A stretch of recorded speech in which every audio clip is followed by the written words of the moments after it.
108. 108. 108. ¿No?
A ver si vemos la T4. No te A ver, ojalá, güey.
Ah, sí.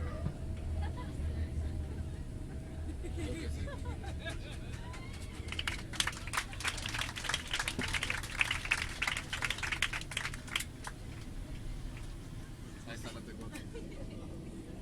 ¿La viste? No. Ahí. Ah, sí, ya la vi.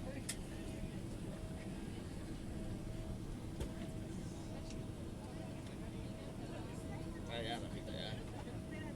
¿Ya?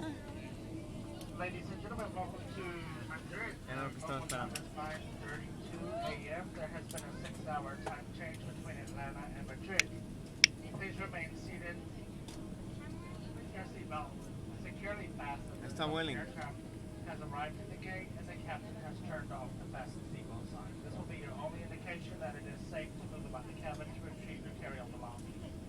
Please use caution when opening the overhead compartments as items tend to shift during takeoff and landing. Please have your forms filled out and out and available along with your passport. All passengers will be passing through immigration here in Madrid. If you have any other questions about Sí, vamos a llegar a la 1, güey. ¿Eh? Sí llegaremos a la 1. Can assist you with any further questions. It's been a pleasure serving you in the cabin. Thank you very much for flying with us here at Delta Airlines. We wish you a pleasant day.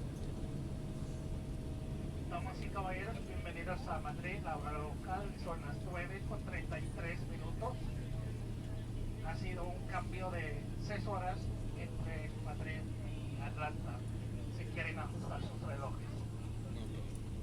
Por favor, permanezcan sentados con sus cinturones de seguridad abrochados hasta que nuestro capitán haya estacionado este avión. en la puerta del terminal y haya apagado la señal de abrochar el cinturón de seguridad.